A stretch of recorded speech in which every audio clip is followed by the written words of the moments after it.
बिस्मिल्लाहिर्रहमानिर्रहीम। अस्सलामु अलैकुम वरहमतुल्लाहि वबरकातुह। मोहतरम सामीन, खवातीन के तलाक तक रसाई ये एक नई बहस शुरू हो चुकी है। कई बार हम उनका तस्करा आप लोगों के साथ शेयर कर चुके हैं, जिसका नाम मुफ्ती मुनीर शाकिर है, जो पुश्तो जुबान में तकारीर करते हैं। उन्होंने अपने बयान में यह दावा किया है कि तलाक का इख्तियार मर्द को उस वक्त तक हासिल नहीं होता जब तक औरत उस पर रजामंदी न दे।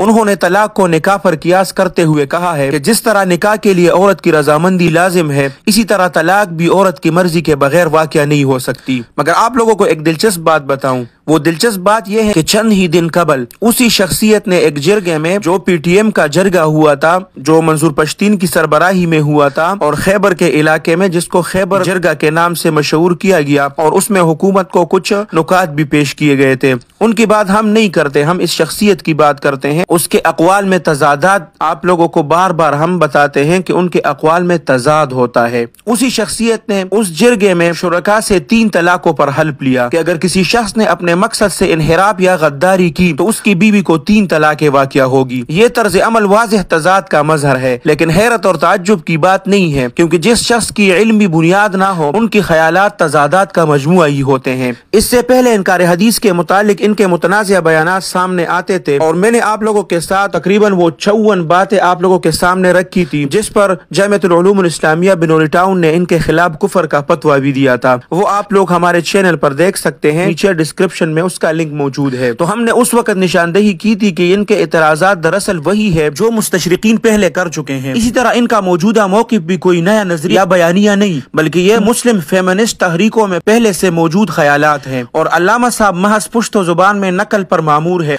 मशहूर मुस्लिम फेमिनिस्ट अमीना वदूद अपने किताब में वाज़ेह तौर पर लिखती है कि तलाक ऐसे जोड़ों के लिए एक जायज ऑप्शन है जिनके दरमियान नाकाबिल मसालिहत इख्तिलाफ पैदा हो जाए। इस बुनियादी नुक्ते पर कोई इख्तिलाफ नहीं, लेकिन उनका इस्तिदलाल है कि चूंकि औरत शादी में महज ताबी नहीं रहती बल्कि एक बाइख्तियार शरीक हयात बन जाती है, तो हमें पहले कुरान की इस वसी हिकमत पर जोर देना चाहिए जो बाहमी मसालिहत को फरोग देती है। लेकिन अगर मियाँ बीवी के इख्तिलाफात सुलझ न सके और नौबत तलाक तक पहुँचे, तो तलाक को मौजूदा मुआशरती रिवायात के तनाजुर में समझना होगा। उनके मुताबिक मौजूदा समाज को मद्देनजर रखते हुए तलाक के हक का मर्द तक महदूद रहना कुरान की तालीमात का तकाजा नहीं है। कुरान ने लेदगी या मसालिहत के लिए मुनसिफाना शराइत मुकर्रर की है और मर्द के तलाक देने के हक को हुदूद और जिम्मेदारियों से मशरूत किया है। अगरचे कुरान में बराह रास्त ये जिक्र नहीं मिलता कि औरत अपने शोहर को तलाक दे सकती है, लेकिन ये नतीजा निकालना कि औरत को तलाक का हक नहीं दुरुस्त नहीं है। यकतरफा तलाक का मौक़िफ़ नुज़ूल वही के वक़्त मौजूद समाज के भी खिलाफ है, जहाँ इस्लाम से पहले औरतें सिर्फ अपने खेमे का दरवाजा दूसरी सिमत घुमाकर इज़्दिवाजी रिश्ता खत्म कर देती थी। कुरान में कहीं भी ये नहीं कहा गया कि तलाक का इख्तियार मर्द के हाथ में हो और औरत को इससे महरूम रखा जाए। इसलिए तलाक के मामले में मर्द और औरत दोनों की शराकत और बाहमी रजामंदी का पहलू नजरअंदाज नहीं किया जा सकता। मुहतरम सामीन, कुछ अरसा कबल शाया होने वाली हाप आफेत नामी किताब में यह भी फेमिनिस्ट माहिरीन की तरफ से ये शिकवा सामने आया कि खवातीन के लिए इस्लामी तलाक की रसाई महदूद है। रिवायती तौर पर वो खुला का मुतालबा कर सकती है जो औरत की तरफ से शुरू की जाने वाली नाकाबिल वापसी तलाक होती है, लेकिन उसके लिए शोहर की रजामंदी जरूरी होती है। मुतबादिल के तौर पर वो कज़ाई तलाक हासिल कर सकती है, जहाँ इस्लामी जज यानी काजी शोहर के जुल्म, नामर्दी, पागलपन या कैद जैसे वजूहात की बुनियाद पर तलाक दे सकता है, लेकिन फिर भी मुसलमान औरत उस तलाक पर मुतमईन नहीं होती। इसी किताब में तकरीबन 9 खवातीन, जिसमें सदब, फिरदौस, हफ्सा वगैरह के तलाक से मुताल्लिक तल्ख तजुर्बात को कलमबंद करने के बाद उन्होंने चंद सवालात उठाए हैं और इस पर दोबारा गौर और फिक्र की अहमियत को उजागर किया कि हमें असरनो सोचना चाहिए कि क्या ऐसी सूरत में इस्लामी तलाक की जरूरत है जहाँ सिविल कानून इज़्दिवाजी ताल्लुकात को मुनज़्ज़म करता है। इस्लामी तलाक की तारीफ क्या है और क्या खवातीन को उस तक रसाई हासिल है? तलाक देने का इख्तियार किसके पास है? इस्लामी तलाक की शराइत क्या है और क्या यह मुनसिफाना है? उनके यहाँ जब खवातीन इन सवालात के बारे में फैसले करती है तो वो मजहबी मुतून की तशरीह करती है, कानूनी रिवायत में मौजूद फिदरशाही तस्वुरात को चैलेंज करती है और बसा औकात इस्लामी कानून को सिरे से शामिल करने का इंतखाब ही नहीं करती। सो ये कोई नई बात नहीं, लेकिन उनके ख्याल حال میں یہ بیان ان کو چند دنوں تک مزید سوشل میڈیا پر زندہ رکھ سکتا ہے، اس وجہ سے کیمرے کے سامنے آ کر فلسفہ جاڑ دیا۔ باقی مسلم مفکرین کی طرف سے ان تانیثی نظریات کے خلاف تسلی بخش جوابی بیانیہ سامنے آ چکا ہے۔ محترم سامعین،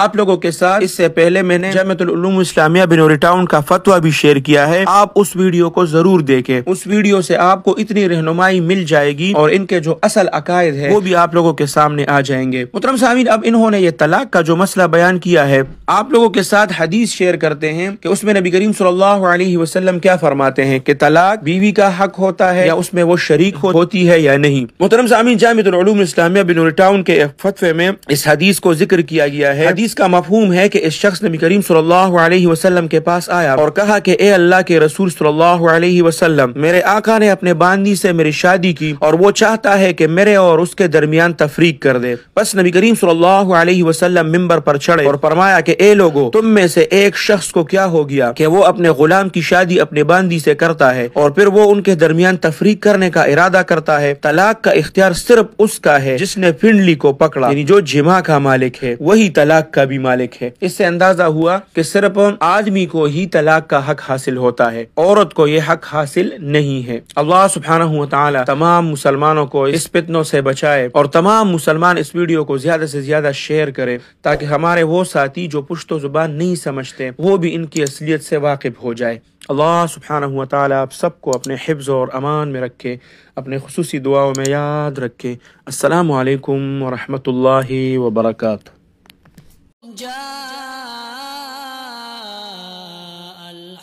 وزهق الباطل إن الباطل كان زهوقا۔